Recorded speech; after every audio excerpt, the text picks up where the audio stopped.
En la clase pasada estuvimos viendo la fallida intercesión de Jeremías. En el capítulo 14 estuvo Jeremías orando porque él puede ver en visiones que Dios le da, puede ver todo lo que va a acontecer a Jerusalén, puede ver las calles destruidas, puede ver el dolor, puede ver los muertos, puede ver la destrucción, puede ver todo. Y sabe que es un castigo inminente que se aproxima. También puede comprender el motivo, la razón, el sentimiento de Dios, el enojo de Dios, la indignación de Dios. La puede entender, la puede comprender y la puede sentir. Y al mismo tiempo puede darse cuenta de la dureza del corazón, de la indiferencia, de la manera como el pueblo de Israel ha endurecido su corazón y le ha dado la espalda a Dios. Así que puede Jeremías darse cuenta con claridad de que es una causa perdida, que no llega el arrepentimiento, que no llega la conversión, que el pueblo judío se ha vuelto duro, testarudo y que ignora por completo todo lo que le va a suceder. Jeremías ora por el pueblo y Dios le dice: no ores por ellos, no ores por ellos, porque finalmente no hay arrepentimiento para ellos y no hay salvación para ellos. Dios ha determinado el castigo. Pero además de eso, Dios le muestra a Jeremías lo que ellos traman contra él. Dios le muestra a Jeremías que todos sus vecinos, que todos sus hermanos, que todos sus conocidos, que todos los sacerdotes de Anatot, de los cuales él hacía parte, todos ellos se han vuelto contra él, que todos ellos son sus enemigos, que todos ellos están maquinando para destruirlo, para dañarlo. Y aún más le muestra a Dios que su propia casa y que su propia familia está en contra de él, y que todas las palabras de afecto son palabras falsas, palabras fingidas. Jeremías llega a un punto, y es uno de los profetas que más retrata todas las crisis espirituales, todas las crisis de fe, todas las crisis emocionales, el desaliento, la tristeza, todas esas crisis que él padeció las retrata muy bien. Y vamos al capítulo 15, vamos un momentico al capítulo 15 y vamos a mirar en el capítulo 15 un punto B que tenemos acá en nuestro bosquejo, que se titula Desaliento y crisis del profeta. Vamos a iniciar leyendo el capítulo 15, el segmento que va del versículo 15 al 21. Dice la palabra del Señor. Bueno, este es Jeremías hablando.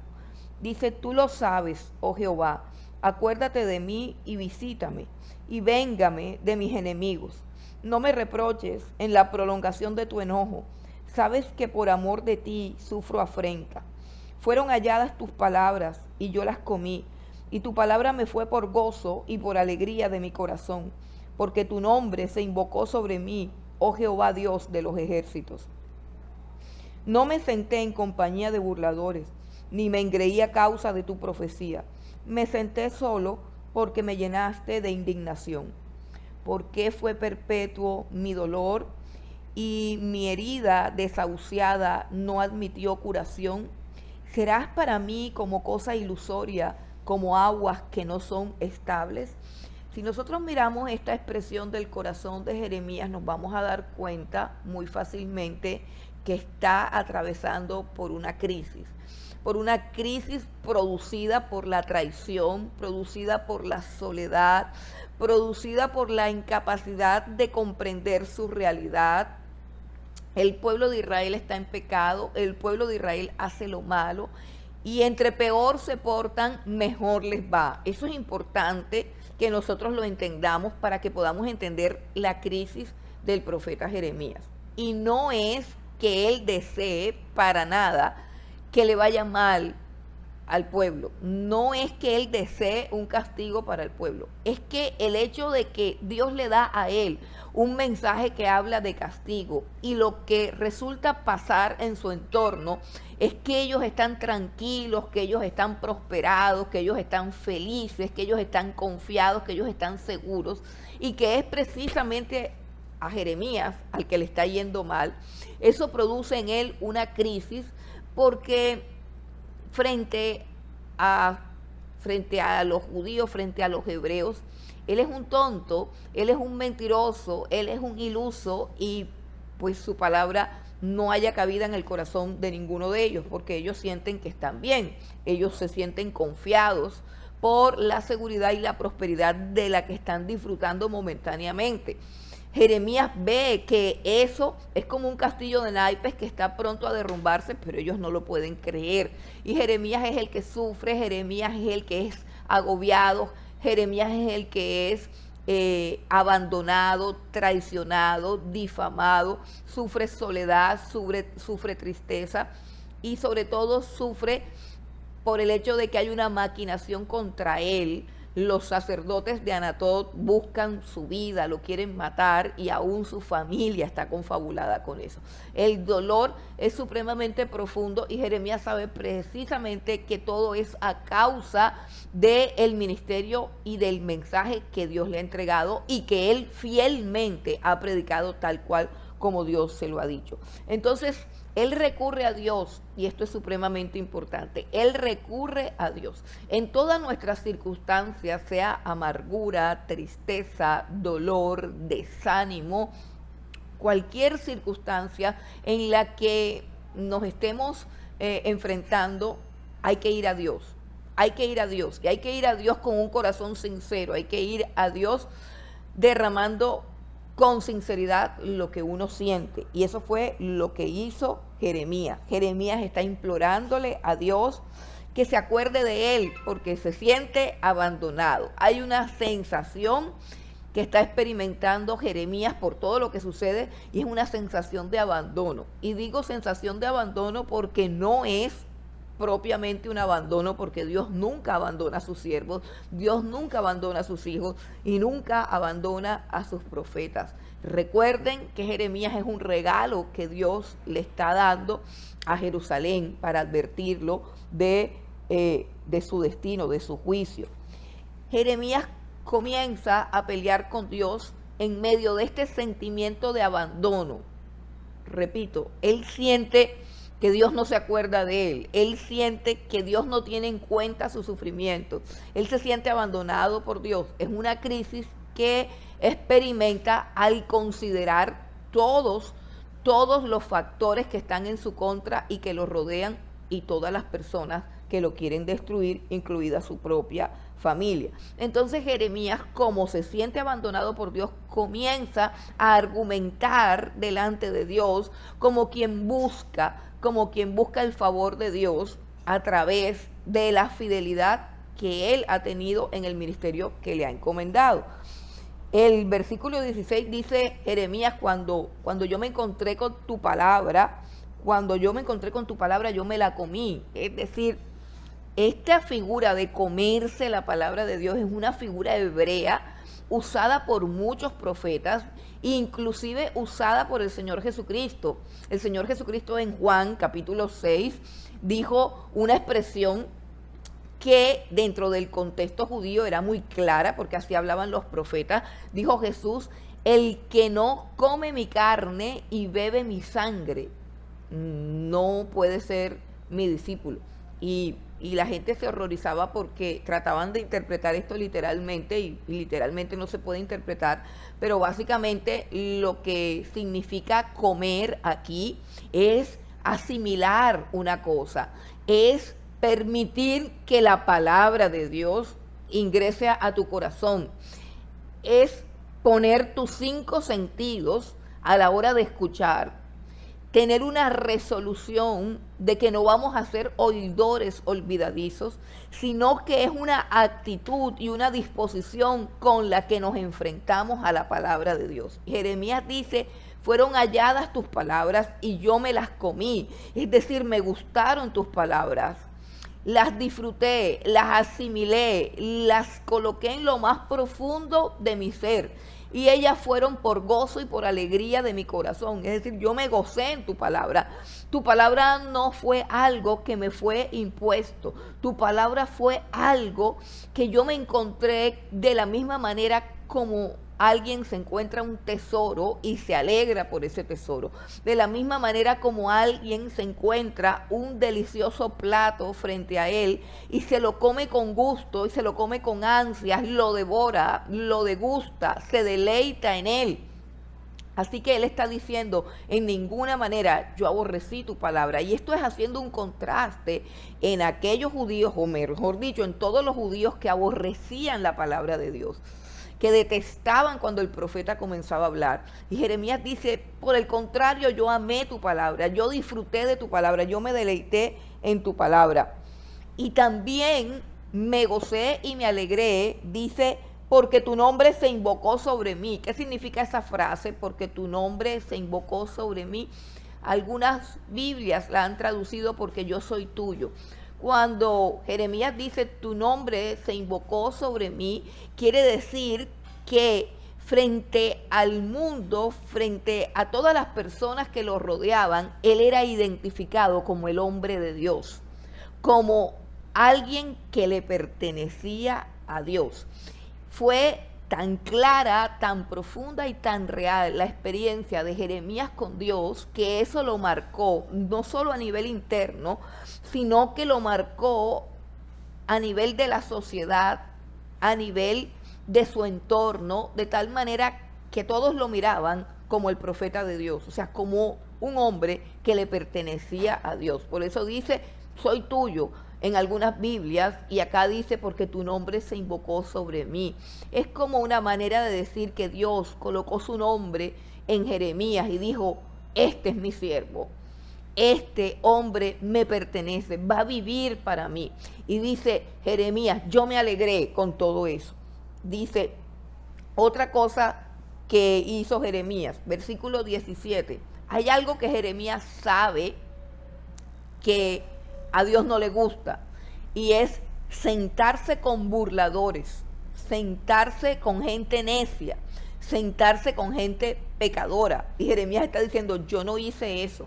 Miren que este es un principio de la sabiduría y de la bendición de Dios, que inclusive con ese principio inicia el libro de los Salmos. Bienaventurado el varón que no anduvo en consejo de malos, que no estuvo en silla de pecadores, que no anduvo en camino de escarnecedores, sino que en la ley de Jehová está su delicia y en ella medita día y noche. Y hay una promesa que es prácticamente lo que Jeremías está pidiendo. Yo no me senté con gente necia, yo no me senté con escarnecedores, yo no me senté con burladores, yo no anduve en camino de pecadores.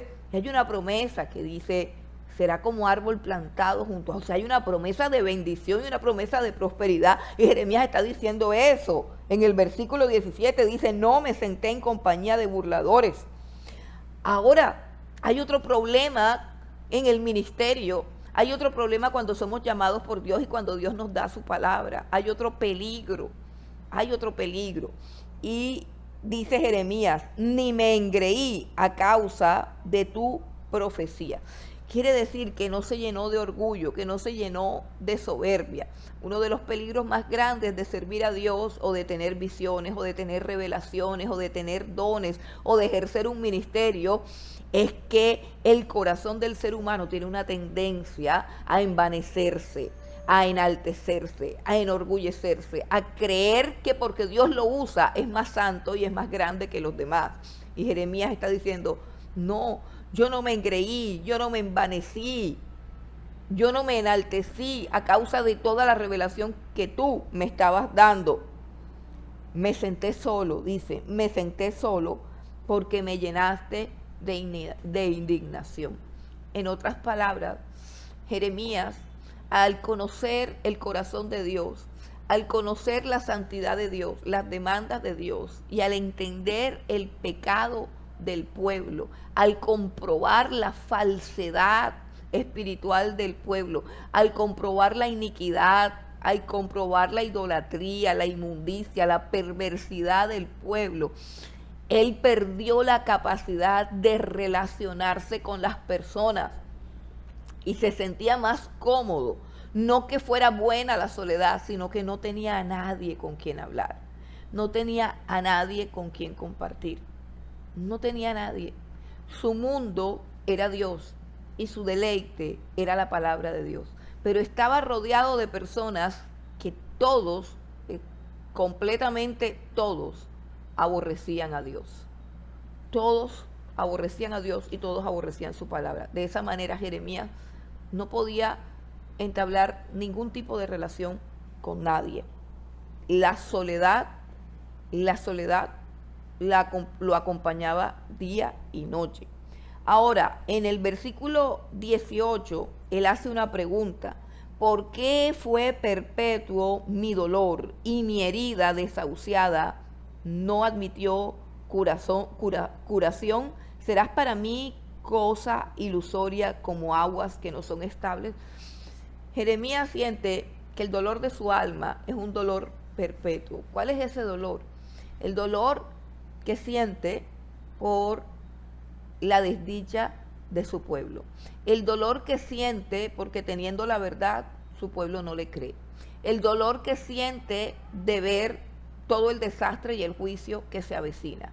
El dolor que siente de que él con amor está advirtiendo del pecado, pero lo que ha recibido es traición, difamación, persecución.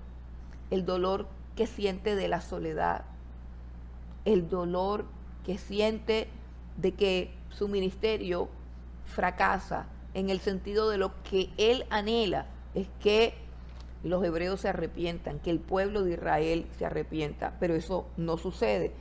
Y lo que sucede es que cada vez es más decepcionado y traicionado. Entonces él dice, esta herida parece una herida perpetua, o sea, es un dolor perpetuo, o sea, no tengo un espacio de solaz, no tengo un espacio de consuelo, de alivio, continuamente siento esta soledad, esta decepción. Entonces dice a Dios algo que muestra claramente que está atravesando una crisis muy profunda de fe. Y dice, serás para mí cosa ilusoria como aguas que no son estables. Jeremías siente que Dios no lo respalda. Al pasar todas las dificultades por causa de su predicación, él siente que Dios le da la espalda. Por eso le pregunta, ¿serás para mí algo ilusorio? O sea, llega un momento en que Jeremías, al no ver el cumplimiento de sus cosas y al ver, como les decía, que al pueblo le iba bien, él mismo dudaba, él mismo estaba en crisis de si realmente valía la pena estar predicando estas cosas, si realmente lo que él decía se cumpliría. Entonces, en una crisis de fe, le dice a Dios, Señor, ¿tú serás acaso para mí como algo ilusorio, como una ilusión? ¿Será que tú eres para mí una ilusión o como aguas que no son estables? Inmediatamente viene la respuesta de Dios, porque Jeremías está al borde de un abismo, al borde del fracaso, al borde de claudicar. Y Dios allí le responde. Vamos a mirar la respuesta de Dios. Por tanto, así dijo Jehová, si te convirtieres, yo te restauraré, y delante de mí estarás. Y si entresacares lo precioso de lo vil, serás como mi boca. Conviértanse ellos a ti, y tú no te conviertas a ellos. Y te pondré en este pueblo por muro fortificado de bronce, y pelearán contra ti, pero no te vencerán, porque yo estoy contigo para guardarte y para defenderte, dice Jehová. Y te libraré de la mano de los malos y te redimiré de la mano de los fuertes. ¿Cómo así que Dios le dice a Jeremías, conviértete? Dice, si te convirtieres, yo te restauraré. Dice, y delante de mí estarás. Son dos cosas que le dice, si te convirtieres, es algo así como si te volvieres. Jeremías ha caído en una crisis que es producida ¿por qué? Porque sus ojos están enfocados en la maldad del pueblo. Sus ojos están enfocados en el dolor de la traición y de la persecución de sus compañeros. Sus ojos están enfocados en sus circunstancias, en su soledad, en su angustia. Está contemplando el yo y está contemplando a los demás y no tiene la mirada puesta donde la debe tener, que es en Dios. Por eso cuando Dios dice si te convirtieres, lo que le está diciendo a Jeremías es: Jeremías, date la vuelta y mírame a mí. Date la vuelta y confía en mí, que yo sea suficiente para ti. Dice, te convirtieres. La palabra convertir implica convertirse a Dios. Cuando Dios le dice a Jeremías, si te convirtieres, es porque su corazón se está dejando cautivar por el dolor y por la amargura. Porque todo lo que estos hombres están haciendo está produciendo una herida en el corazón de Jeremías, está produciendo amargura, está produciendo desaliento, está produciendo agotamiento y está produciendo ganas de claudicar. Y ahí es cuando Dios trata a Jeremías de una forma dura, de una forma radical, y le dice: conviértete. Le está diciendo: conviértete a mí, no te conviertas a ellos. Tú estás para que ellos se conviertan a ti, pero tú no te puedes convertir a ellos. Y dice: si entresacares lo precioso de lo vil, serás como mi boca. ¿Qué se refiere ese texto? En algunas Biblias dice: si dejaras de hablar vanidad, serás como mi boca. Quiere decir que de alguna manera Jeremías comenzó a escuchar los rumores, comenzó a escuchar a su familia, comenzó a escuchar las murmuraciones, comenzó a oír todo eso y a permitir que esas palabras con ese veneno entraran a su corazón. Y comenzó también a hablar como ellos. Ve, esto es importante, comenzó a hablar como ellos. Hay un texto en el libro de Romanos, cuando el apóstol Pablo nos da unas pautas de cómo manejar a nuestros enemigos. Al final del libro de Romanos, en el capítulo 16, el apóstol Pablo dice: no seas vencido de lo malo, antes bien vence el mal con el bien. En otras palabras, cuando te hagan lo malo, no caigas en ese juego de desear el mal, no caigas en ese juego de rencor, de amargura, de desilusión y de hablar acerca de esas cosas. De pronto Jeremías se estaba quejando, de pronto Jeremías estaba maldiciendo. Podemos verlo si retrocedemos un poquito en el versículo 10. Estamos en el capítulo 15 de Jeremías y vamos a mirar algunas expresiones de Jeremías que muestran que él ya estaba desesperado y que como un hombre desesperado comenzó a hablar neciamente, porque a eso se refiere la frase: si entresacares lo precioso de lo vil, serás como mi boca. La boca de Jeremías le pertenece a Dios porque Jeremías es un siervo de Dios. Pero como él en su corazón ha permitido que entre el dolor y la amargura, esa boca de Jeremías está emitiendo quejas y está emitiendo palabras amargas. Vamos al versículo 10. Mira lo que dice Jeremías: ay de mí, madre mía, que me engendraste hombre de contienda y hombre de discordia para toda la tierra. Nunca he dado ni tomado en préstamo y todos me maldicen. Y le está diciendo a Dios: tú me hiciste un hombre de contienda. O sea, tú hiciste que yo fuera una persona que todo el mundo maldijera. Es decir, se está quejando, está cansado, está extenuado y está dejando salir su amargura a través de sus palabras. Y ahí es donde Dios le dice: conviértete a mí, no te conviertas a ellos. En otras palabras, no te vuelvas como ellos. No seas como ellos, no dejes que el veneno que hay en las bocas de ellos entre en tu corazón y tú comiences a hablar de la misma manera que hablan ellos. Fíjense que esto es bien importante porque nos muestra cómo el escuchar las voces equivocadas puede contaminar nuestro corazón, y un corazón contaminado produce una boca que habla necedad. que habla vanidad. Y nosotros somos llamados por Dios a predicar el evangelio. Nosotros somos llamados por Dios a hablar palabras al cansados. Somos llamados por Dios a hablar de tal manera que ninguna palabra deshonesta o corrompida salga de nuestra boca, como dice Pablo en Efesios, sino solo aquella palabra que pueda edificar y dar gracia a los oyentes. Somos llamados por Dios para tener un corazón puro del cual broten palabras puras, palabras justas y palabras verdaderas. Pero si permitimos que la maldad que nos rodea contamine nuestro corazón, también serán contaminadas nuestras palabras. Y entonces perderemos la autoridad para hablar de parte de Dios. Miren qué importante es esto, porque Dios se lo está diciendo, y quiero que vayamos aquí porque este texto es increíble, es uno de los textos con los cuales Dios personalmente ha hablado más a mi vida, porque en el oficio de enseñar y de predicar, Dios requiere muchas cosas. Dios requiere mucho más que simplemente conocimiento y prepararnos.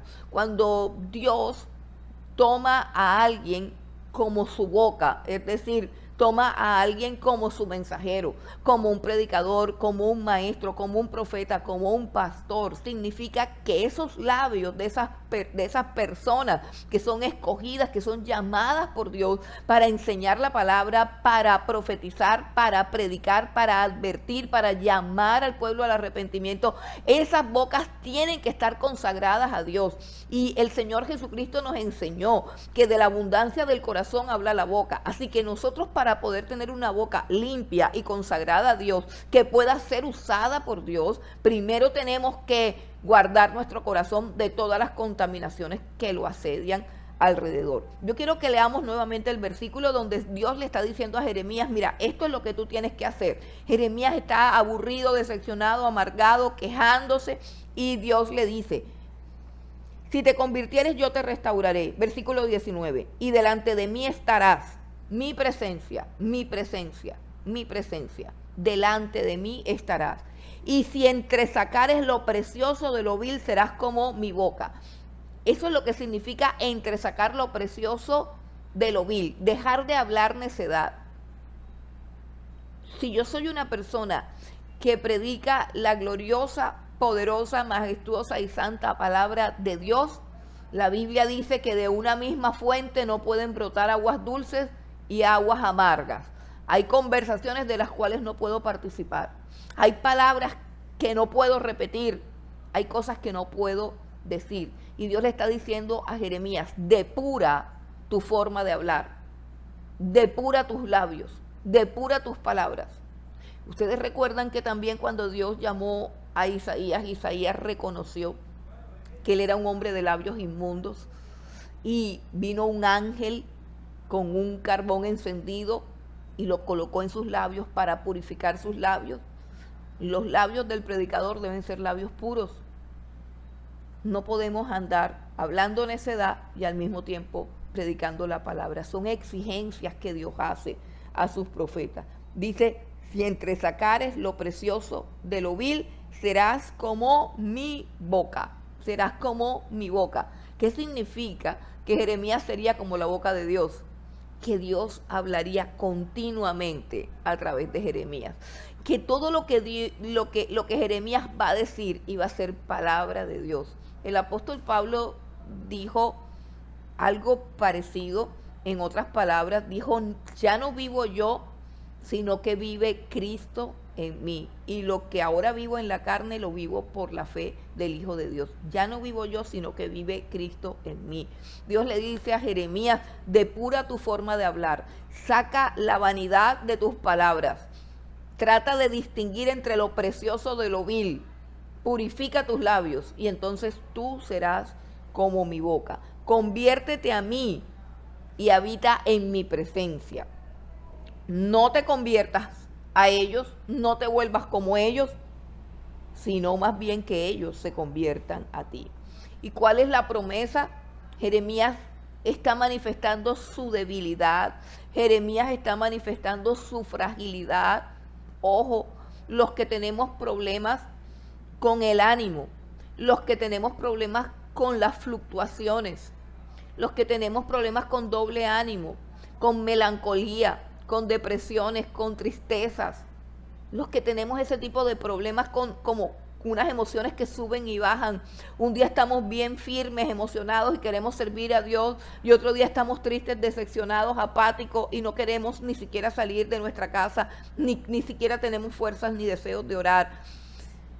La persona que lucha con eso tiene que purificar el corazón. Lo dice Santiago: vosotros los de doble ánimo, purificad vuestro corazón. El doble ánimo viene por un corazón contaminado por el pecado, por un corazón que tiene amargura, resentimiento, decepción. ¿Y cuál es la promesa para un Jeremías débil, frágil, depresivo, melancólico? ¿Cuál es la promesa? Miren lo que dice Dios a Jeremías: y te pondré en este pueblo por muro fortificado de bronce, y pelearán contra ti, pero no te vencerán, porque yo estoy contigo para guardarte y para defenderte, dice Jehová. Y te libraré de la mano de los malos, y te redimiré de la mano de los fuertes.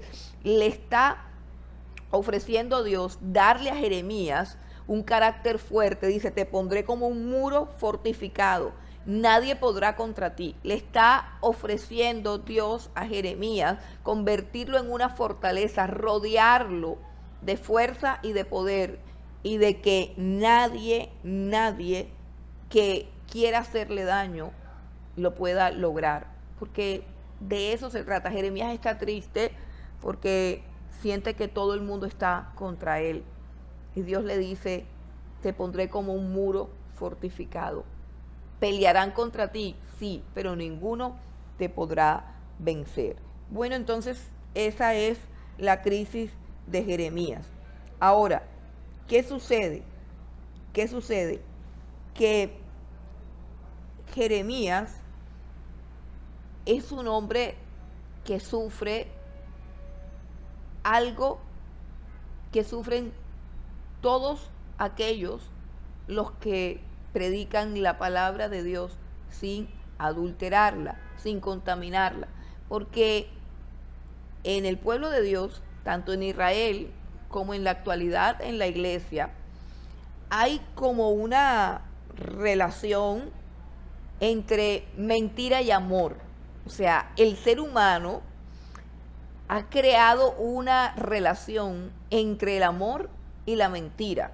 ¿A qué me refiero con esto? A que la verdad es sinónimo de falta de amor, pero mentir es una expresión de amor. Y por eso desde la religión tradicional se habla de las mentiras piadosas. Es decir, cuando alguien miente a una persona, dizque para no herirla, dizque para no ofenderla. Entonces, ese problema de relacionar el amor con la mentira es un esquema mental que nosotros tenemos que derribar. La Biblia dice: derribando argumentos y toda fortaleza y toda altivez de pensamiento que se levanta contra el conocimiento de Dios. Y ese es uno de los argumentos que tenemos, que la persona con amor siempre va a hablar cosas bonitas, siempre va a decir cosas buenas, siempre va a decir cosas positivas. Pero la persona que advierte, la persona que corrige, la persona que denuncia, la persona que sanciona el pecado, esa persona no tiene amor. Es un concepto supremamente generalizado. Jeremías se enfrentó a eso, porque en la época de Jeremías habían falsos profetas, profetas que profetizaban de paz y de prosperidad, y por eso rechazaban a Jeremías. Jeremías era rechazado como un profeta sin amor, como un profeta de corazón duro. ¿Por qué? Porque Jeremías decía la verdad. Mentir no es sinónimo de amor. En estos días me mandaron un escrito del ex sacerdote Alberto Linero, donde él decía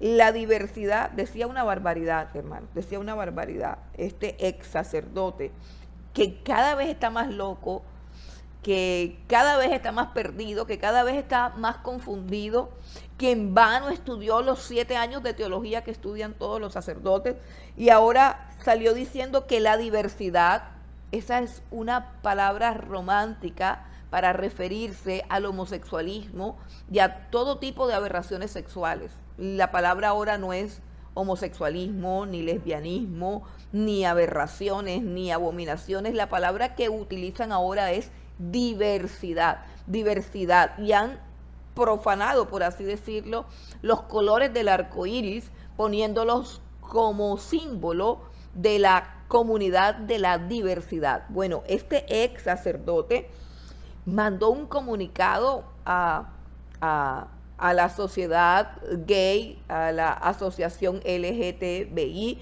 diciendo que la diversidad es un invento de Dios. Fíjense cómo él se quita su investidura religiosa, pero continúa utilizando esa investidura religiosa, porque si él se despojó de esa investidura religiosa, él no debe hablar más de las cosas de Dios, porque ya él renunció a eso. Pero sin embargo, él utiliza esa autoridad, esa investidura que tuvo para decir semejante herejía y semejante abominación. Que Dios tenga misericordia de este hombre, porque lo que él está haciendo al decir estas cosas es blasfemar a Dios. Y está diciendo y que la diversidad es un invento de Dios y que fuimos creados así, y que invita a todas las personas a construir desde el amor. O sea, que todo aquel que rechace la diversidad, léase homosexualismo, lesbianismo y una cantidad de inclinaciones torcidas de la sexualidad, de depravación, todas esas cosas resulta que deben ser tratadas con amor. Y todo aquel que aborrece esas cosas tiene problemas con el amor. Está hablando y que de construir con el amor. ¿De dónde viene eso? Viene de la relación falsa y equivocada que hacen las personas entre el mentir y el amar. Y la relación absurda que ellos hacen también entre decir la verdad y no tener amor. O sea, decimos la verdad cuando no tenemos amor, y cuando tenemos amor mentimos y suavizamos las cosas. Eso es una idea completamente absurda, completamente diabólica, y por eso es que las iglesias están como están. Entonces, Jeremías decía la verdad, estaba lleno de enemigos, le habían hecho daño, presenta su causa a Dios, Dios le responde de una manera un poco brusca, un poco dura, y le dice: no, Jeremías, conviértete, no, Jeremías, deja de hablar vanidad, quiero que seas como mi boca, quiero que estés en mi presencia, te voy a restaurar y te voy a poner como muro de bronce.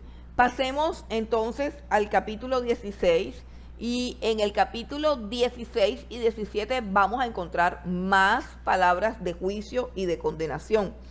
Vamos a mirar que en medio de estos juicios que Dios profiere contra el pueblo judío a través del profeta Jeremías, hay también unas prohibiciones. Antes de que veamos los juicios, que ya los conocemos, porque básicamente el juicio tiene que ver con que Dios va a entregar a Jerusalén en manos de los reyes de Babilonia y la va a destruir y va a dejar de ser nación. O sea, ese es el juicio, ya lo conocemos. Pero resulta que Dios le dice a Jeremías que hay unas cosas que están prohibidas para él. Y quiero que vayamos al capítulo 16.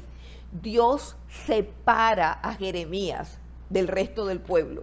Dios mismo lo separa. Mire qué importante es con quién tenemos relaciones, con quién tenemos intimidad, con quién compartimos, con quién comemos.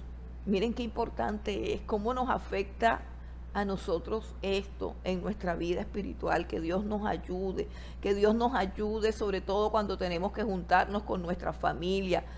Pero Dios le dijo a Jeremías: no, está prohibido. Vamos a mirar lo primero, capítulo 16, y vamos al versículo 1 al 4.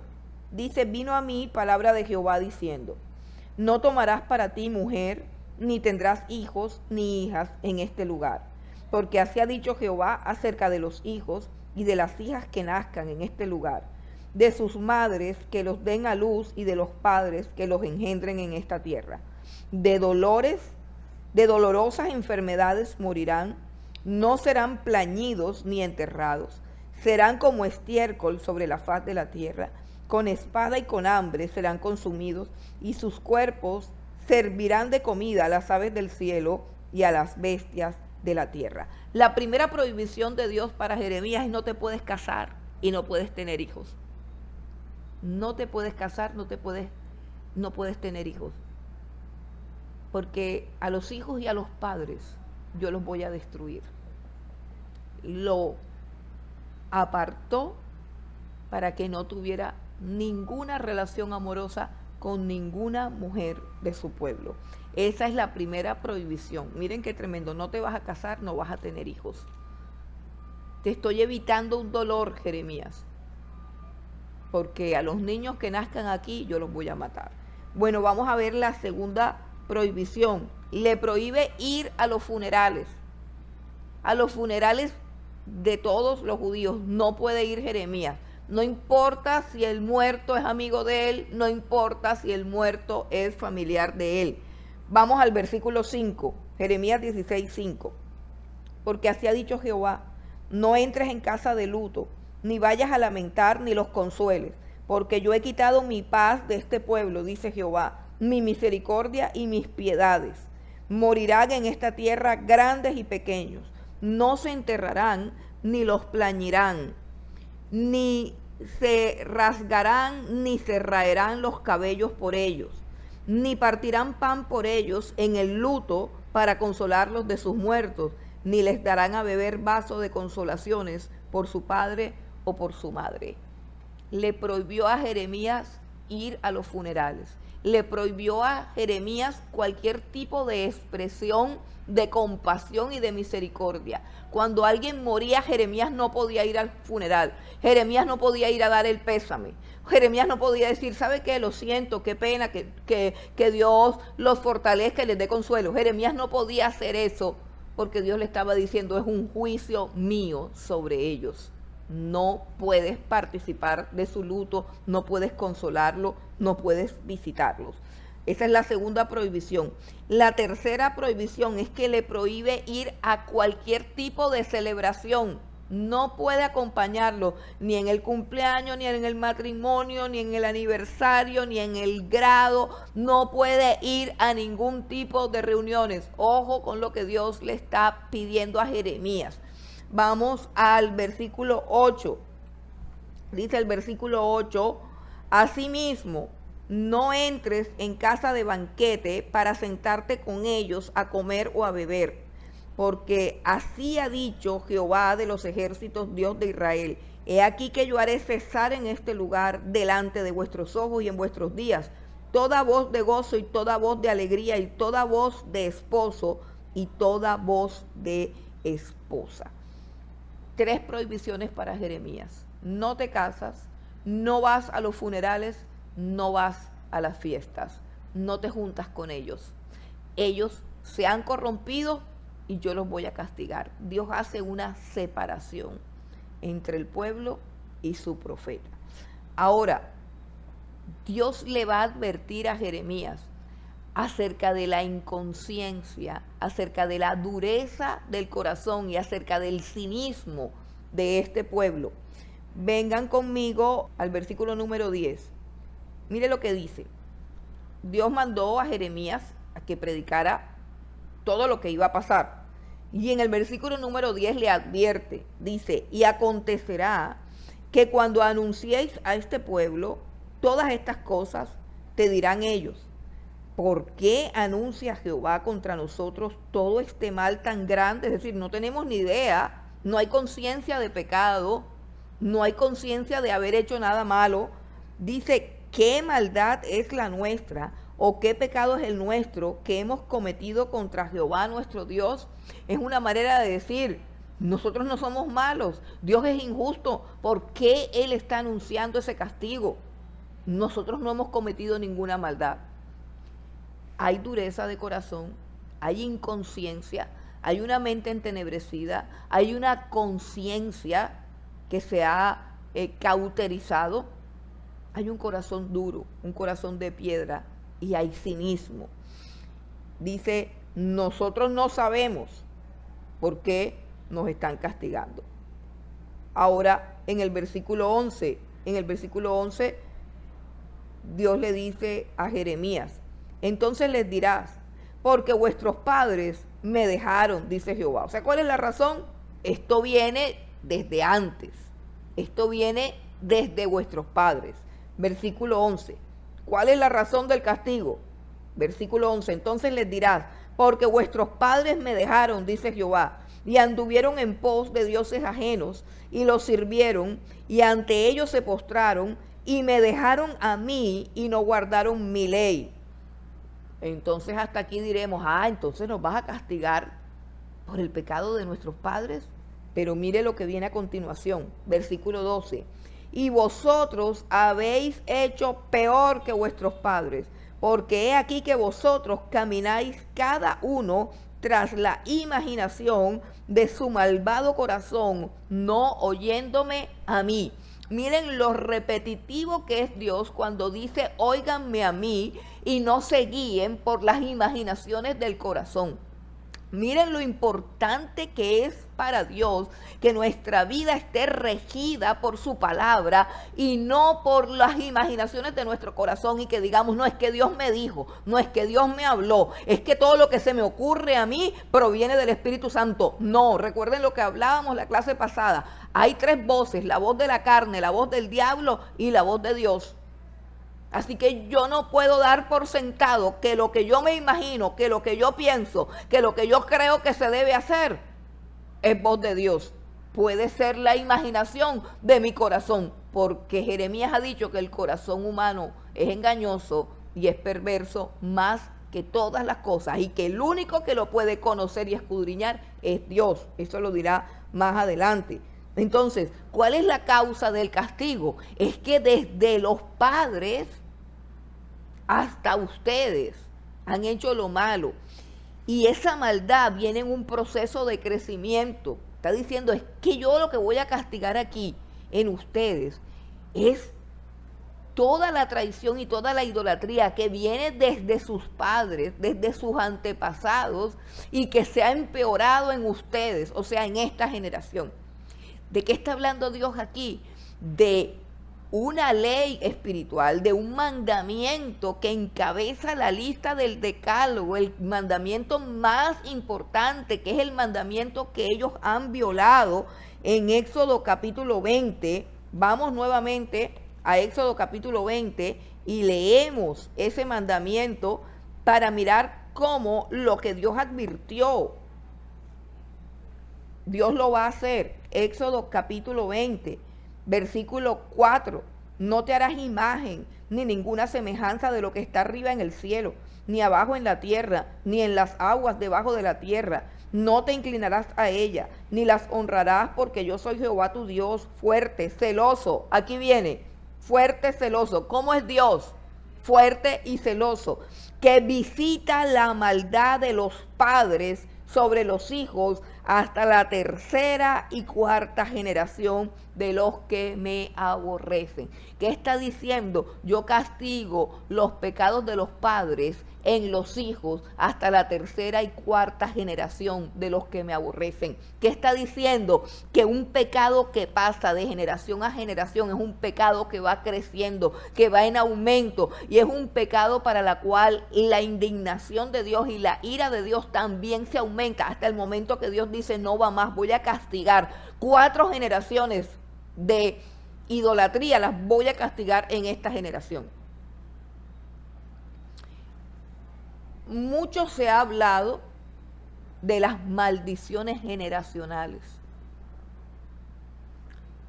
Y entiendo yo que se refieren a este principio. ¿Qué son las maldiciones generacionales?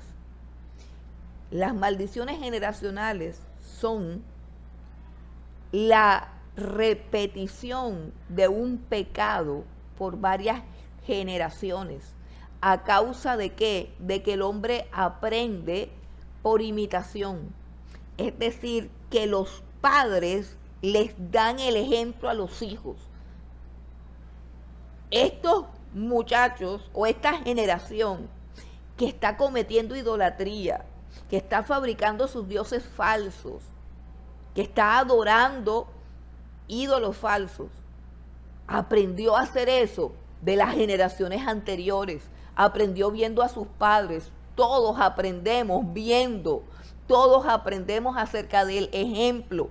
La maldición generacional no es algo espiritual con el que nace la nueva generación, no, es una tendencia pecaminosa que se hereda, pero que también se aprende a causa de verlo en nuestros padres. Eso es lo que es una maldición generacional, el hecho de que los hijos continúen cometiendo el pecado de los padres y asimismo los nietos el pecado de los hijos, y así se cumplan 4 generaciones de pecadores que practican la misma maldad, que practican la misma iniquidad, porque la han aprendido de sus padres. No es porque es que les cayó la maldición, no, eso es lo que es una maldición generacional. Adquirir las cosas malas y las conductas pecaminosas de nuestros padres. No tener la capacidad de discernir cuando yo me vuelvo a Cristo, que soy una nueva criatura y que soy adoptada en la familia de Dios y que tiene que comenzar un proceso de crianza. Deseen como niños recién nacidos la leche espiritual no adulterada para que por ella puedan crecer para salvación, si es que han degustado la benignidad de Dios, dice Pedro en su primera carta. Cuando usted se vuelve a Dios, usted es una nueva criatura en términos espirituales. Pero en términos mentales, la Biblia dice, no se conformen a este siglo, sino transfórmense por medio de la renovación de vuestro entendimiento para que puedan comprobar que la voluntad de Dios es buena, agradable y perfecta.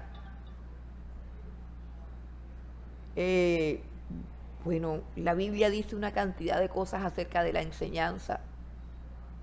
El cristianismo no es un asunto netamente místico, o sea, usted estuvo una vez en una iglesia orando, lloró, el Espíritu se derramó, sí, pero su mente no va a cambiar sino a través de un estudio serio, sistemático y profundo de la palabra de Dios. Por la palabra de Dios, Dios hizo el cielo y la tierra, y por la palabra de Dios, su mente tiene que ser transformada. Eso no se transforma orando, eso no se transforma ayunando, eso se transforma cuando nuestra mente está expuesta día y noche a la palabra de Dios. Bienaventurado el varón que no anduvo en consejo de malos, ni se sentó en silla de pecadores, ni caminó en camino de escarnecedores, sino que en la ley de Jehová está su delicia, y en ella medita día y noche, medita día y noche, medita día y noche. Transformación.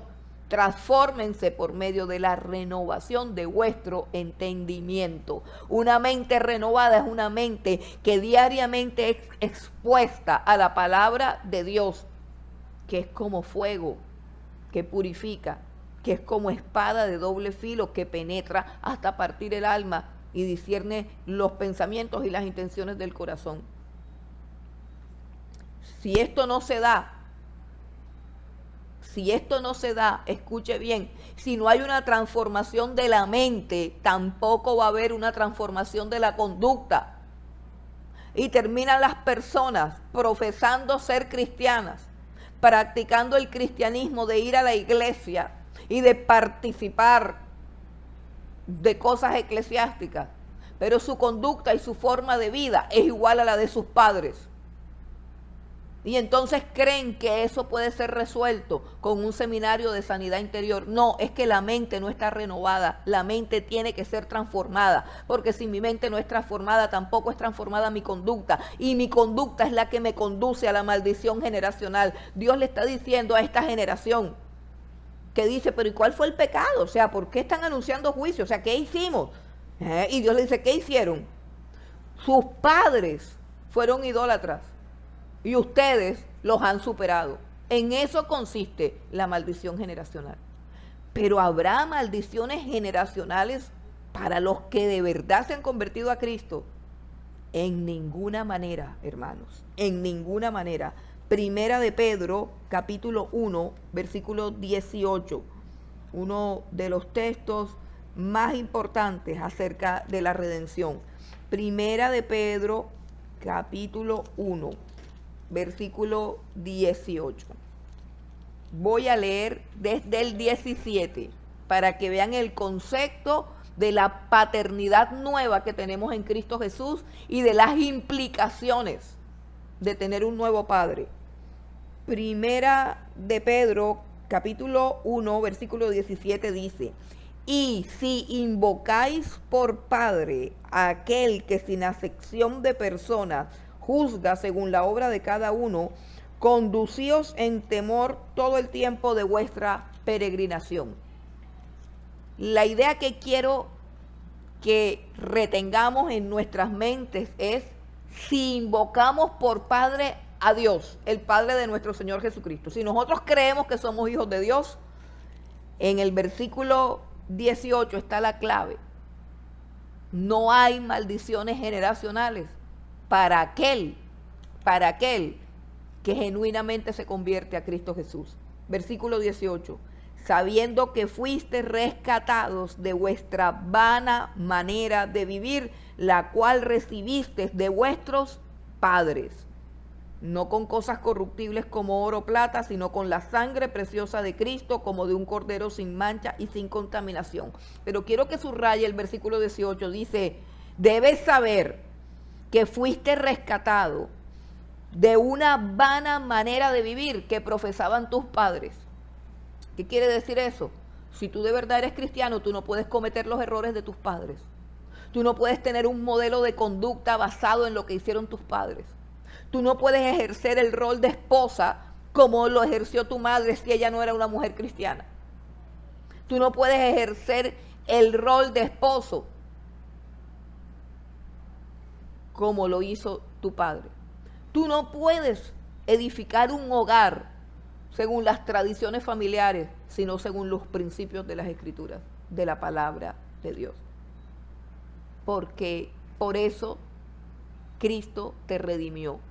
Sabe pues que fuiste redimido no solamente del pecado, no solamente de la muerte, no solamente de la esclavitud, sino, oye bien, de una vana manera de vivir adquirida por el ejemplo de nuestros padres. O sea, que la conversión no es un momento místico, la conversión es una transformación que toca nuestros hogares, nuestra casa, la mesa, la cama, la intimidad. Todo debe ser tocado por la palabra de Dios. La palabra de Dios tiene que gobernar mi vida emocional, mi vida física, mi alimentación, mi vida sexual, mi vida matrimonial, mis relaciones con las personas, la forma como administro el dinero, todo mi ser. Todas las áreas de mi existencia deben estar gobernadas por la palabra de Dios y no por lo que yo aprendí de mis padres.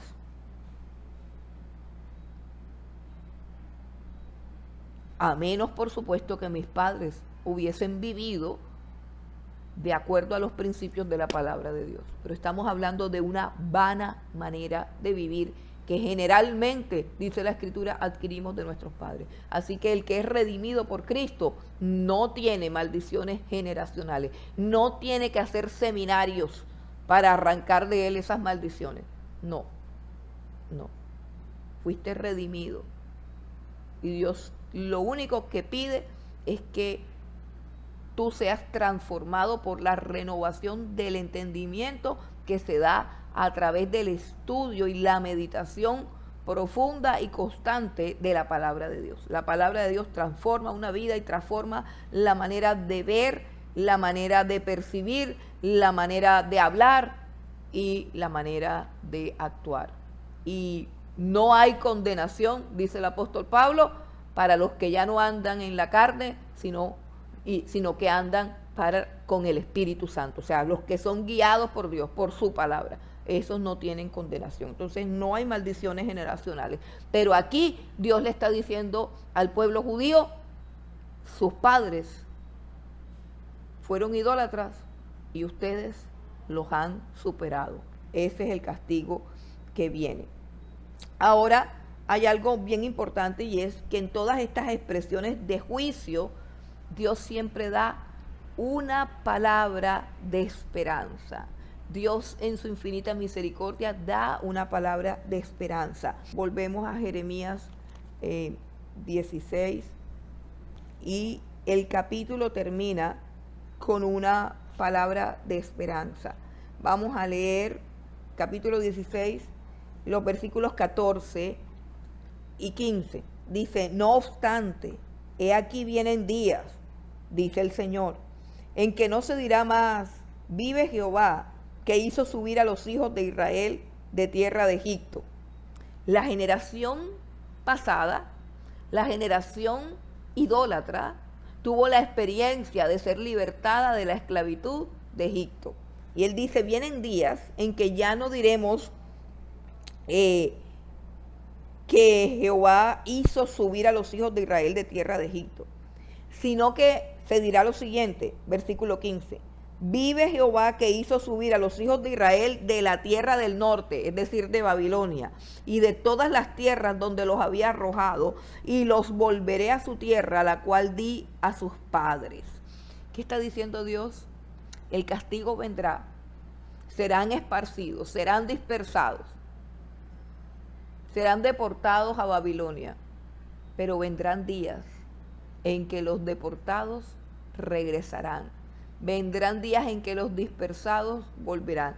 Todas estas profecías se cumplieron. Se cumplió el castigo, se cumplió el juicio y se cumplió también la restauración 70 años después, tal como lo anunció el profeta Jeremías, que durarían las desolaciones de Israel. ¿A qué se refieren las desolaciones de Israel? Cuando Jeremías, cuando pasemos allá, hablamos de eso, pero Jeremías profetizó que Israel iría en cautividad, o sea, moraría en tierra de Babilonia, y su tierra y su templo y su muro sería convertido en un montón de ruinas y de ceniza.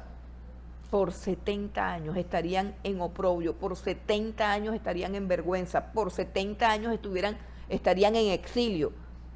Pero ahora ya está diciendo: pero después de eso volverán y dirán: vive Jehová, que hizo regresar a su pueblo de la tierra del norte. Con una voz de esperanza finaliza el capítulo 16. Pasemos al capítulo 17.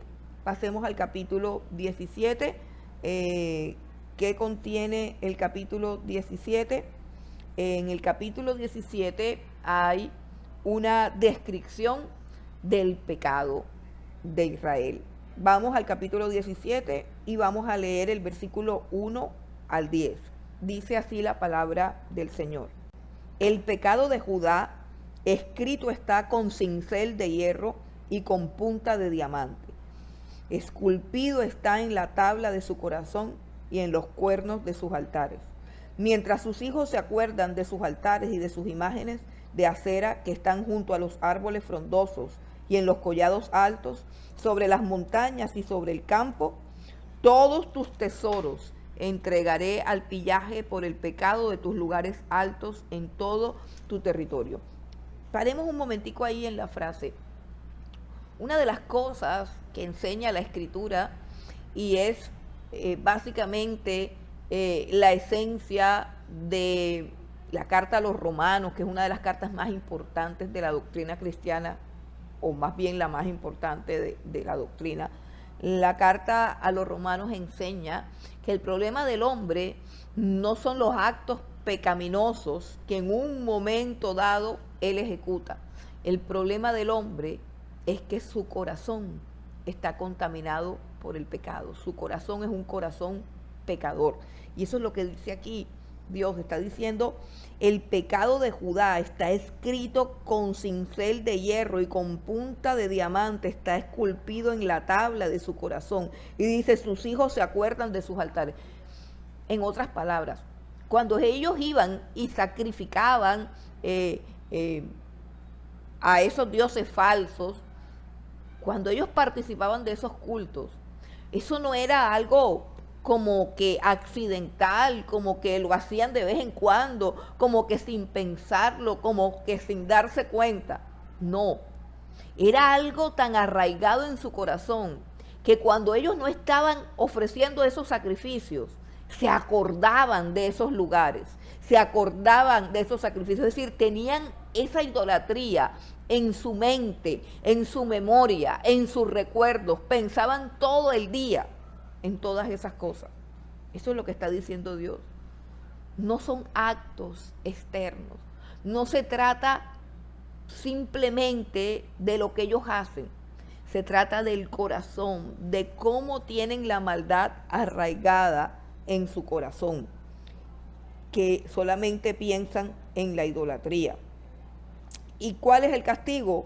El versículo 3 dice, sobre las montañas y sobre el campo, todos tus tesoros entregaré. Cuando dice sobre las montañas y sobre el campo es porque las religiones paganas o los ritos de adoración pagana utilizaban mucho las montañas y los árboles.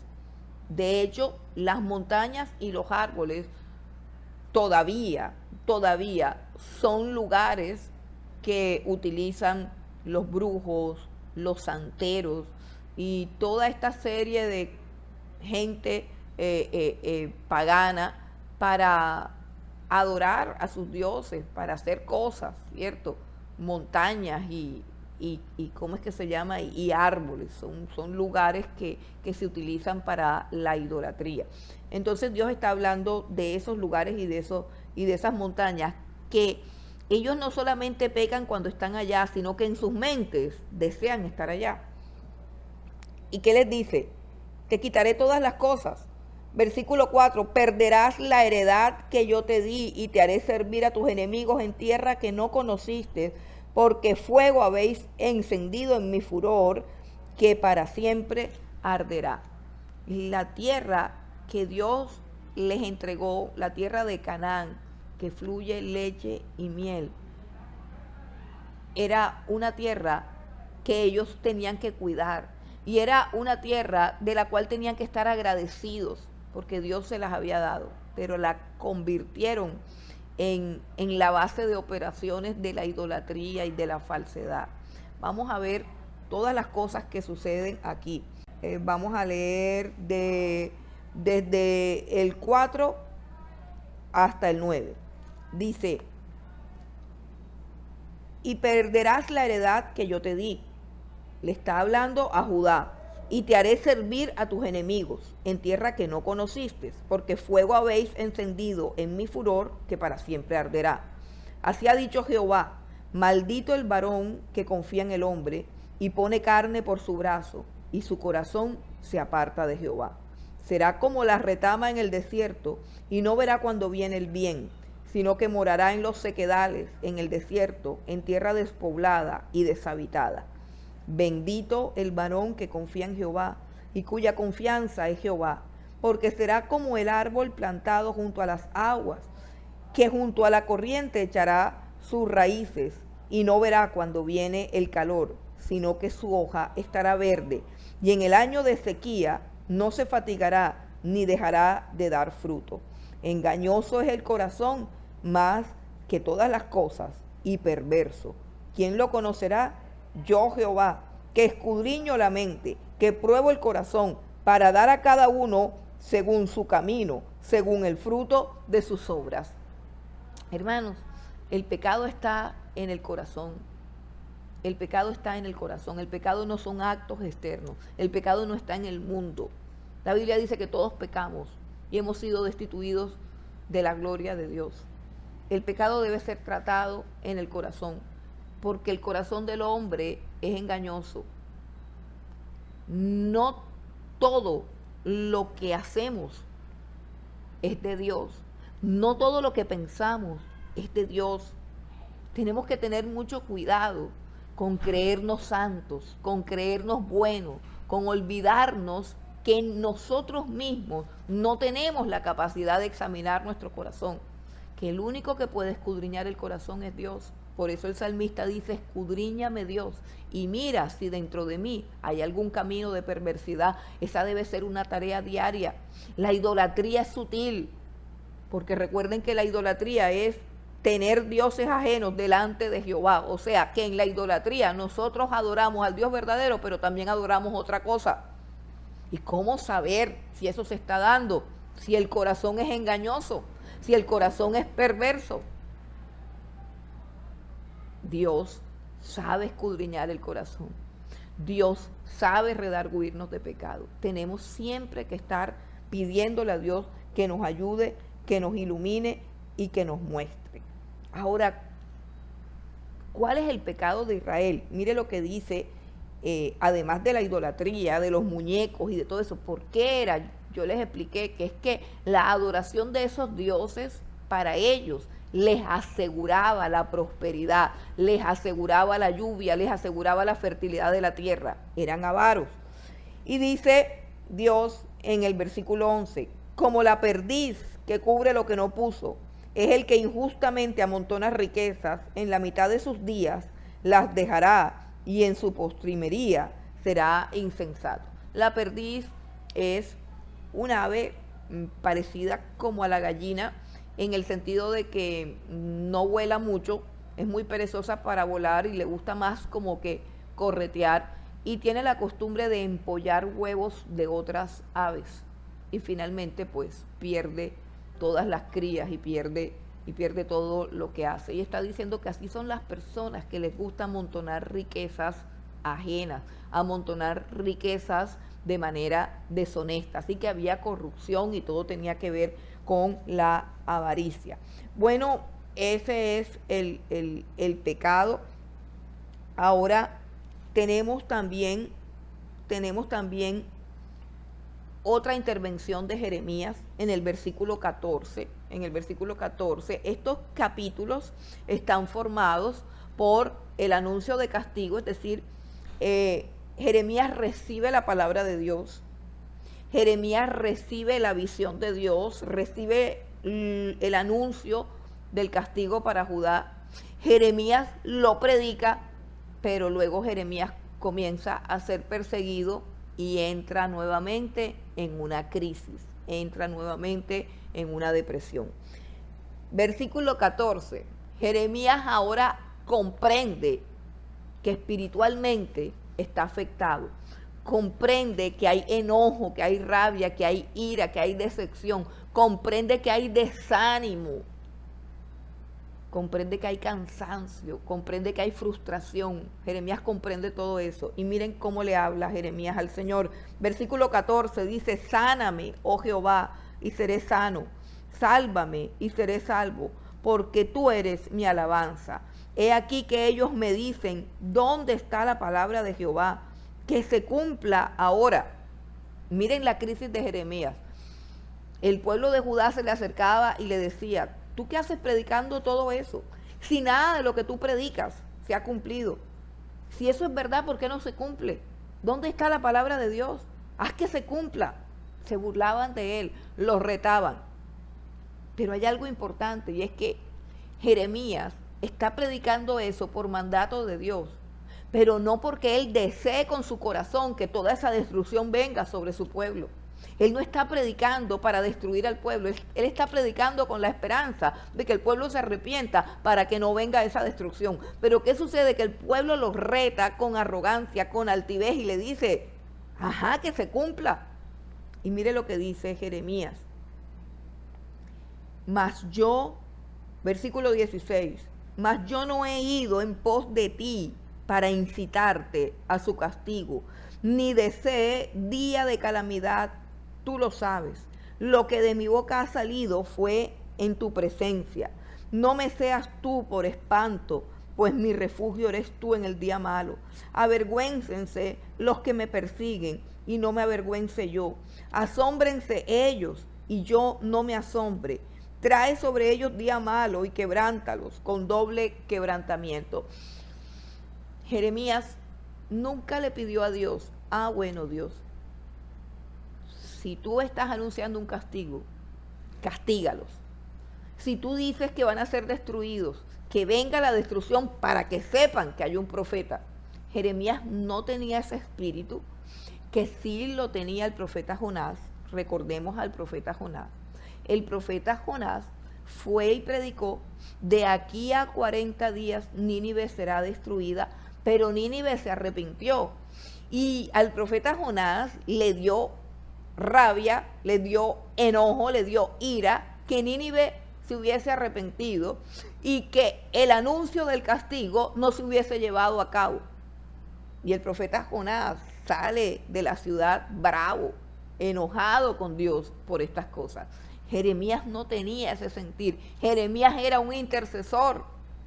Jeremías era un hombre lleno de clemencia y de misericordia. Dios le da este mensaje tan duro precisamente por causa de que su corazón no es un corazón duro, sino un corazón sensible, un corazón tierno, un corazón compasivo, que es lo que lo capacita para poder predicar este mensaje sin contaminarlo con odios ni con venganzas personales. Pero están acabando con el corazón de Jeremías a punta de tanta persecución, de tanta arrogancia, de tanta murmuración, de tanto ataque, de tanta difamación. Y Jeremías le dice a Dios: sáname, sáname. Su corazón está afectado, sáname, oh Jehová, y seré sano, sálvame y seré salvo. Tú sabes que yo no te he pedido que se cumplan estas profecías porque me da pesar con ellos, pero ellos se están burlando de que lo que yo predico no se está cumpliendo. Bueno, ahí está otra vez el profeta en crisis. Vamos a continuar con la descripción de otro pecado que también tiene enojado a Dios. Y es un pecado que tiene como origen también la misma avaricia, y es la profanación del día sábado. Vamos a leer Jeremías 17, 19. Dice: así ha dicho Jehová, ve y ponte a la puerta de los hijos del pueblo, por la cual entran y salen los reyes de Judá, y ponte en todas las puertas de Jerusalén, y diles: oíd la palabra de Jehová, reyes de Judá, y todos los moradores de Jerusalén, que entráis por estas puertas. Así ha dicho Jehová: guardaos por vuestra vida de llevar carga en el día de reposo, y de meterla por las puertas de Jerusalén. Ni saquéis carga de vuestras casas en el día de reposo, ni hagáis trabajo alguno, sino santificad el día de reposo, como mandé a vuestros padres. Pero ellos no oyeron ni inclinaron su oído, sino endurecieron su cerviz para no oír ni recibir corrección. No obstante, si vosotros me obedeciereis, dice Jehová, no metiendo carga por las puertas de esta ciudad en el día de reposo, sino que santificareis el día de reposo, no haciendo en él ningún trabajo, entrarán por las puertas de esta ciudad en carros y en caballos, los reyes y los príncipes que se sientan sobre el trono de David, ellos y sus príncipes, los varones de Judá y los moradores de Jerusalén, y esta ciudad será habitada para siempre. ¿Cuál es el pecado? La profanación del día sábado. Dios había dicho que el día sábado tenía que ser guardado. 6 días trabajarás y harás toda tu obra, pero el séptimo día es descanso, es para Jehová, es para Dios. ¿Qué sucedía? ¿Qué significaba que entraban con carga por las puertas? Cuando Dios le dice a Jeremías: ponte en las puertas de Jerusalén. Las puertas de Jerusalén, como en aquella época las puertas de la ciudad, era el lugar donde se congregaban las personas importantes, por decir algo, los jueces, los notarios, los ancianos, la gente de autoridad, la gente prestante, se aglomeraba ahí sobre las puertas. Pero ¿qué estaba sucediendo en esas puertas? Es decir, que la gente importante y la gente de autoridad que estaba ahí en esas puertas no decía nada acerca de algo que se estaba dando en Jerusalén, y es que el día sábado entraban carretas con cargamento para trabajar, para edificar, para construir, para vender. Es decir, el día sábado era un día de ajetreo y de trajín laboral. A ellos les importaba 5 que fuese el día del Señor. Ellos trabajaban el día sábado, comerciaban el día sábado, vendían, traían, llevaban el día sábado. Las puertas tenían que estar cerradas, todo el mundo tenía que estar consagrado a Dios, pero las puertas se abrían y se cerraban cada vez que un mercader entraba con sus cargas, con su mercancía, con lo que quería vender, con lo que quería trabajar. Era un día como cualquier otro. Y Dios había consagrado ese día para que descansaran y para que lo adoraran. Era un día de salud y de bendición, porque ese día ellos descansaban y físicamente se renovaban.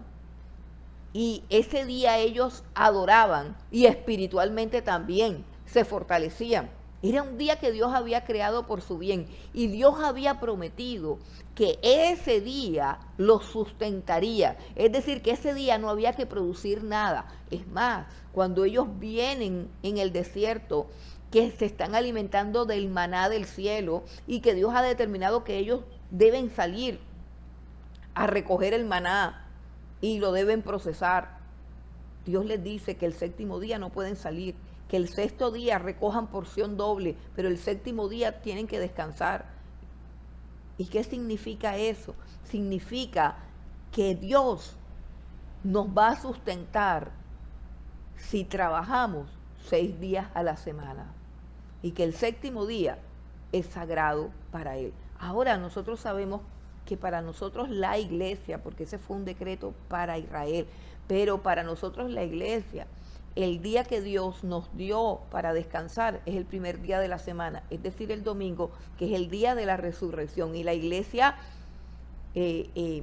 celebra la resurrección de Cristo y de hecho toda la humanidad se ha decretado que el domingo es día de fiesta, que el domingo es festivo, día de descanso, ¿cierto? Esto también proviene de Dios, esto también proviene del Señor.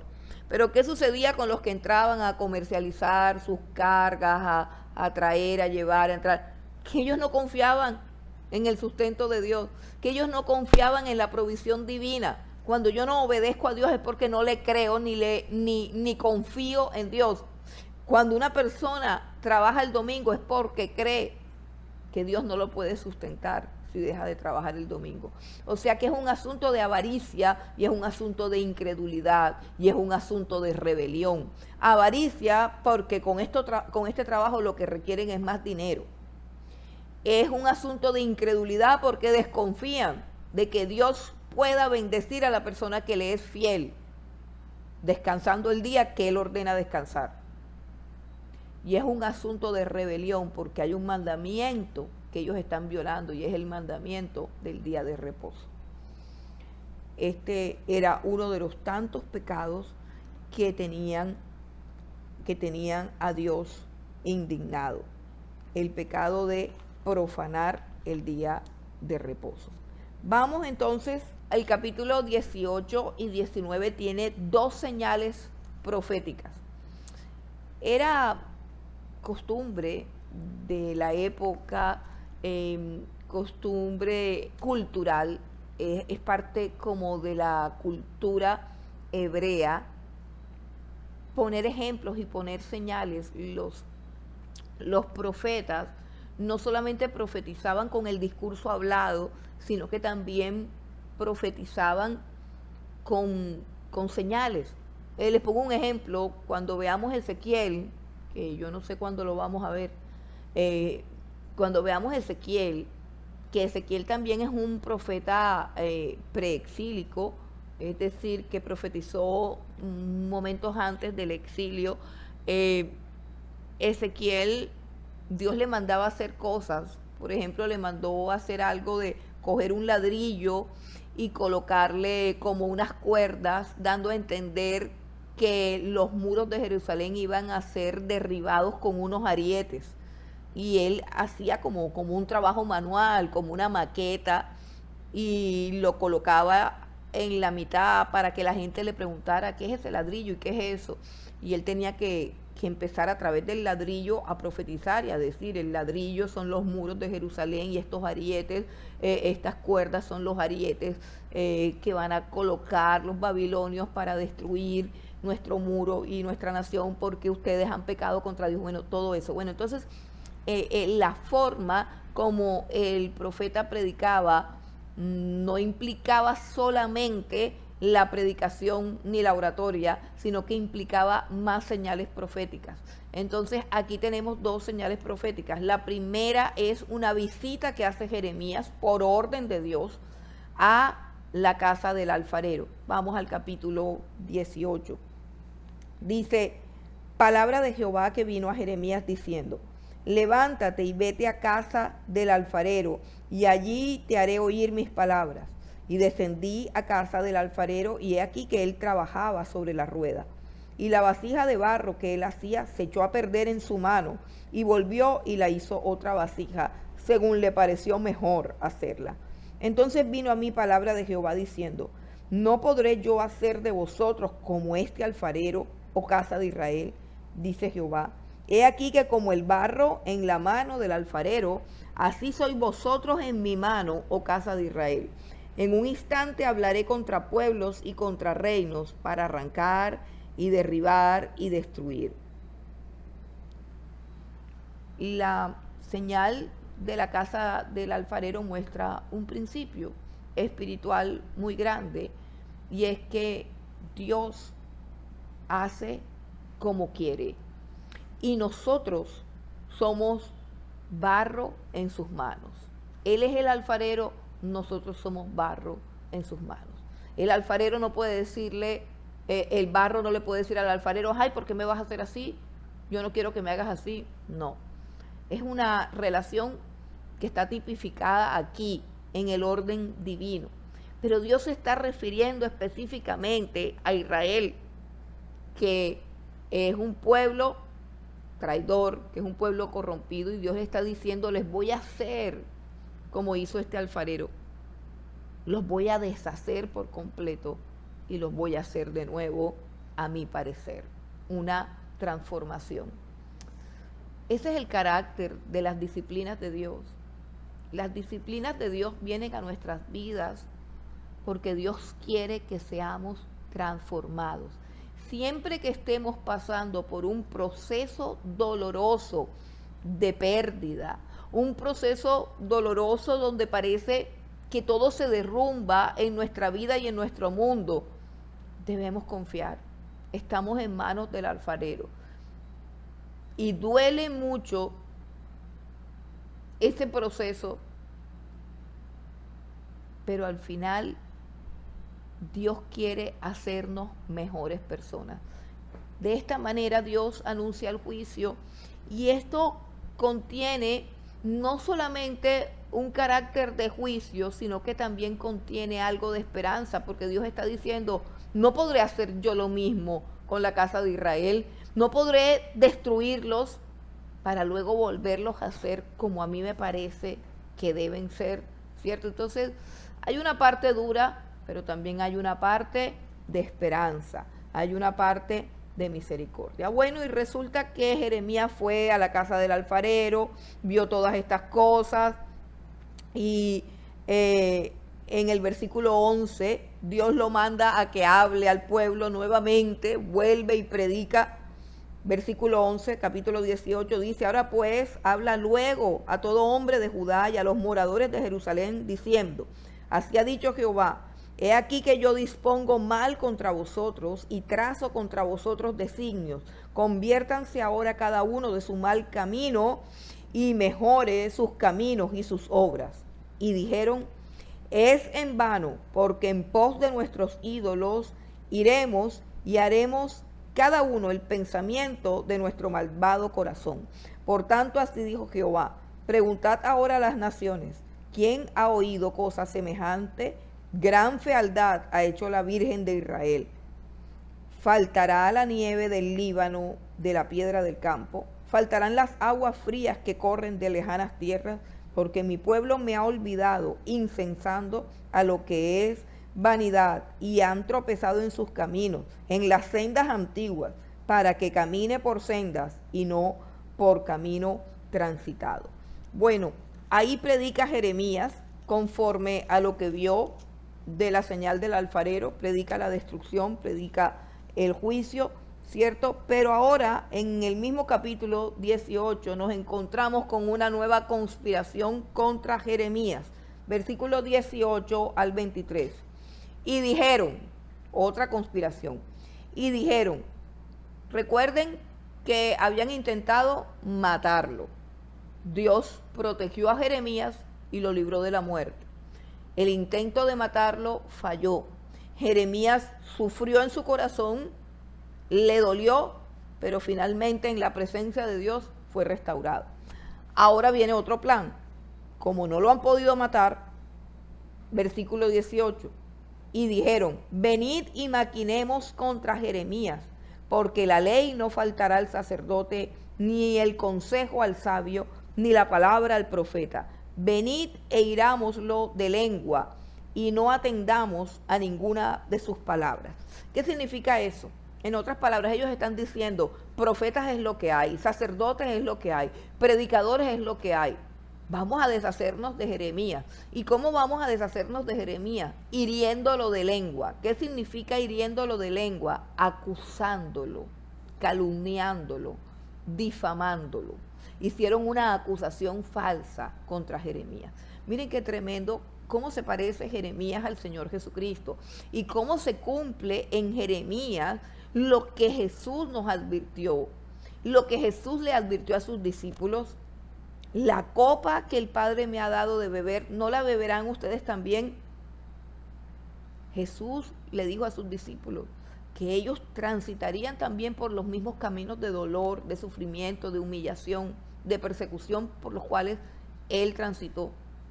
Y Jeremías, muchos años antes de Cristo, está transitando por el mismo camino. Primero un complot para matarlo, ahora un complot para acusarlo de algo, una acusación falsa, poder difamarlo, poder acusarlo. Y Jeremías vuelve nuevamente a entrar en crisis. Versículo 19. Oh Jehová, mira por mí y oye la voz de los que contienden conmigo. Se da mal por bien para que hayan cavado hoyo a mi alma. Acuérdate que me puse delante de ti para hablar bien por ellos, para apartar de ellos tu ira. O sea, yo oraba por ellos, es lo que quiere decir Jeremías. Por tanto, entrega a sus hijos a hambre, dispérsalos por medio de la espada.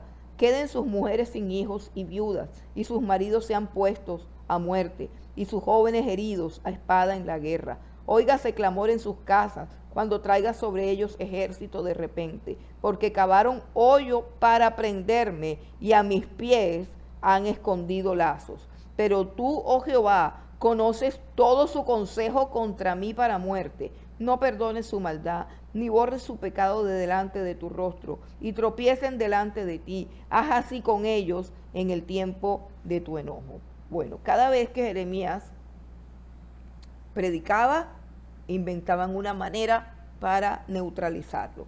Ahora viene una segunda señal que le da Dios a Jeremías, una segunda señal para que Jeremías profetice. Capítulo 19 y leemos del 1 al 11. Así dijo Jehová, ve y compra una vasija de barro del alfarero, y lleva contigo de los ancianos del pueblo y de los ancianos de los sacerdotes, y saldrás al valle del hijo de Hinnom, que está a la entrada de la puerta oriental, y proclamarás allí las palabras que yo te hablaré.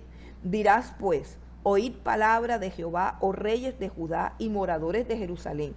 Así dice Jehová de los ejércitos, Dios de Israel.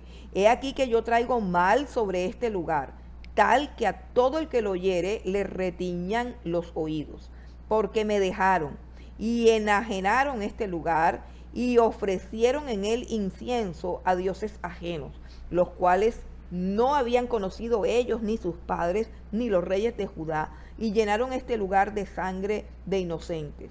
Y edificaron lugares altos a Baal para quemar con fuego a sus hijos en holocaustos al mismo Baal, cosa que no les mandé ni hablé, ni me vino al pensamiento. Por tanto, he aquí vienen días, dice Jehová, que este lugar no se llamará más Tofet, ni valle del hijo de Hinnom, sino valle de la matanza.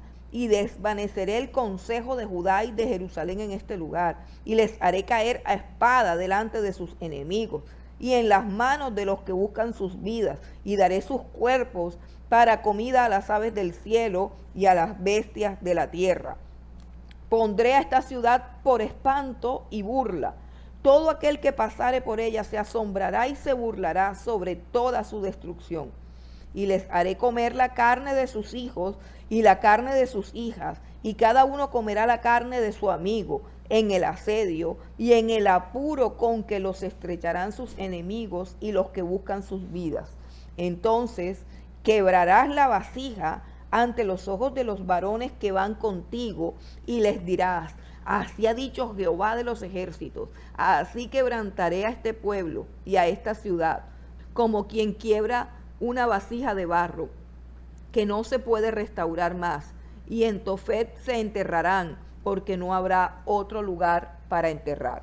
Este es uno de los sermones o de la predicación más dura, y aquí se está revelando lo más horrendo de la maldad de Judá.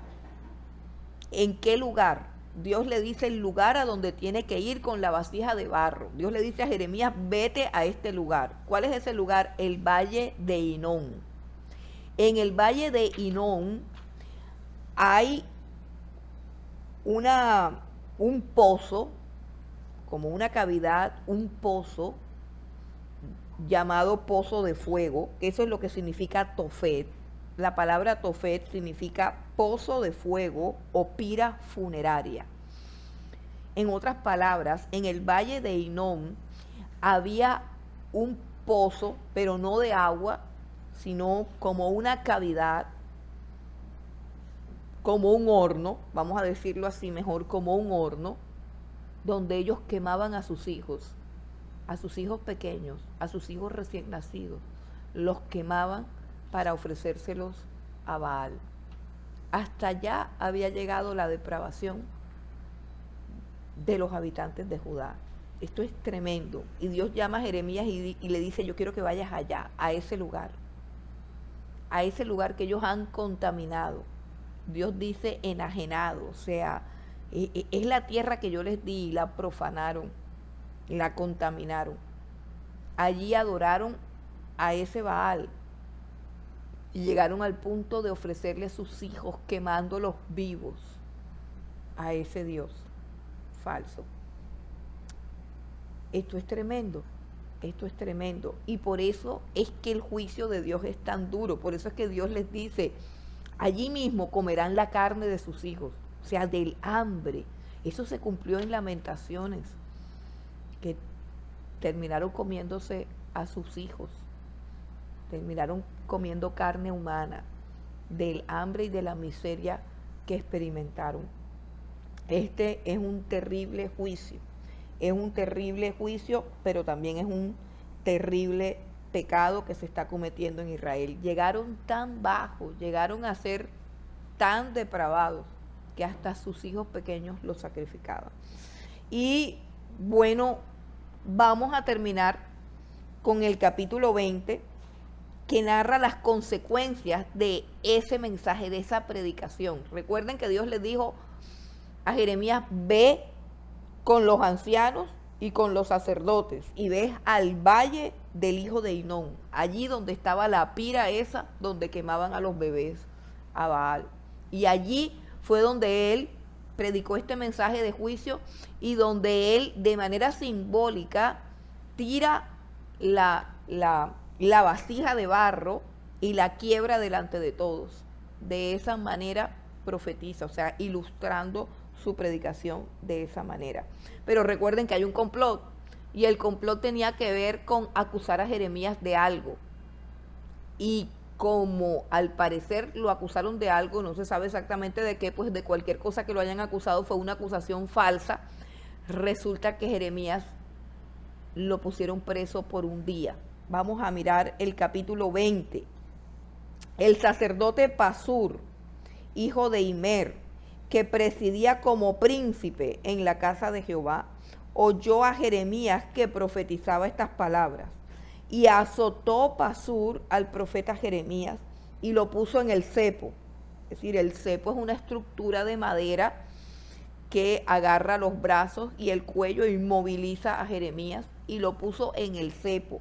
Primero lo azotó, luego lo puso en el cepo y le dijo entonces, lo puso en el cepo que estaba en la puerta superior de Benjamín, la cual conducía a la casa de Jehová, y lo dejó un día entero allí.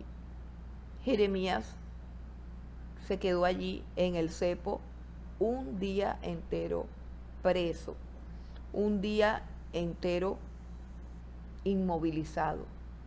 Podemos calcular los dolores terribles de su cuerpo, la angustia, la desesperación. Pero cuando van a sacarlo, resulta que Jeremías tiene una palabra de Dios. Así que Dios estuvo allí con Jeremías y le dio una palabra para este sacerdote corrupto que es Pasur. Dice el versículo 3, y el día siguiente Pasur sacó a Jeremías del cepo. Le dijo entonces Jeremías: Jehová no ha llamado tu nombre Pasur, sino Magor Misabib. Esto significa terror por todas partes. Porque así ha dicho Jehová: he aquí, haré que seas un terror para ti mismo y para todos los que te quieren, y caerán por la espada de tus enemigos, y tus ojos lo verán. Y a todo Judá entregaré en manos del rey de Babilonia, y los llevará cautivos a Babilonia, y los matarán a espada. Entregaré asimismo toda la riqueza de esta ciudad, todo su trabajo y todas sus cosas preciosas, y daré todos los tesoros de los reyes de Judá en manos de sus enemigos, y los saquearán, y los tomarán, y los llevarán a Babilonia. Versículo 6. Y tú, Pasur, y todos los moradores de tu casa irán cautivos, entrarán en Babilonia, y allí morirán.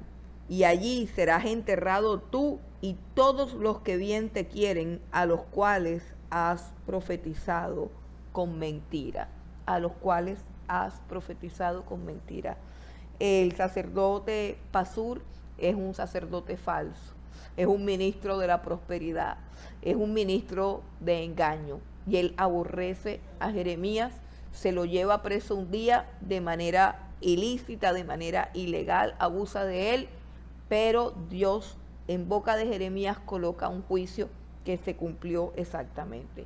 Mas sin embargo, Jeremías fue azotado, apresado, humillado. Y el capítulo 20 nuevamente relata las crisis emocionales de Jeremías. 27 dice Jeremías hablando con Dios. 20, versículo 7. Me sedujiste, oh Jehová, y fui seducido. Más fuerte fuiste que yo y me venciste. Cada día he sido escarnecido. Cada cual se burla de mí, porque cuantas veces hablo, doy voces, grito, violencia y destrucción, porque la palabra de Jehová me ha sido para afrenta y escarnio cada día. Cada vez que predica, le hacen algo. Ojo con eso. Cada vez, después de cada predicación, es azotado, es torturado, es puesto preso, atentan contra él, se burlan de él. Todas las predicaciones le cuestan caro a Jeremías. Y por eso Jeremías dice, definitivamente, Dios, tú me has seducido, tú me has conquistado, porque tú me pones a hacer algo que me ocasiona sufrimiento y dolor, y aún así lo sigo haciendo, porque me sedujiste. El versículo 9 habla de un momento en que Jeremías dijo, no voy a predicar más. Vamos a ver qué le pasó. Versículo 9. Y dije, no me acordaré más de él. Esto dijo Jeremías a solas acerca de Dios. No me acordaré más de Dios. No me acordaré más de él, ni hablaré más en su nombre. No obstante, había en mi corazón como un fuego ardiente metido en mis huesos. Traté de sufrirlo y no pude, porque oí la murmuración de muchos, temor de todas partes. Denunciémosle. Todos mis amigos miraban si claudicaría. Quizás se engañará, decían, y prevaleceremos contra él, y tomaremos de él nuestra venganza. Mas Jehová está conmigo como poderoso gigante. Por tanto, los que me persiguen tropezarán y no prevalecerán. Serán avergonzados en gran manera porque no prosperarán. Tendrán perpetua confusión que jamás será olvidada. Miren esto. Jeremías acaba de tener un problema grave, acaba de pasar un día entero en el cepo, en la cárcel, por causa de la predicación. Ahora comienza a angustiarse por todo lo que sufrió y comienza a angustiarse por las murmuraciones, pero en el versículo 11, él saca fuerzas y comienza a alabar a Dios y comienza a declarar que Dios está con él, lo cual es cierto. Comienza a combatir esa depresión y esa angustia con palabras que Dios le ha dado. En el versículo 11 dice, mas Jehová está conmigo como poderoso gigante, por tanto los que me persiguen tropezarán y no prevalecerán. Recuerden que Dios se lo había dicho a Jeremías, te pondré como una torre, te pondré como un muro de bronce, pelearán contigo pero ninguno podrá contra ti, te libraré de la mano de tus enemigos. Entonces, cuando él comienza a entristecerse, se acuerda de la palabra de Dios y dice, pero Dios está conmigo. Por eso los que me persiguen no prevalecerán. Y continúa Jeremías en un estallido de oración y de alabanza, toma fuerzas, se remonta, se levanta. En el versículo 12 dice, oh Jehová de los ejércitos, que pruebas a los justos, que ves los pensamientos y el corazón, vea yo tu venganza de ellos, porque a ti he encomendado mi causa. Y el versículo 13 es un cántico de alabanza en medio de la angustia y del dolor. Dice Jeremías, cantad a Jehová, load a Jehová, porque ha librado el alma del pobre de mano de los malignos.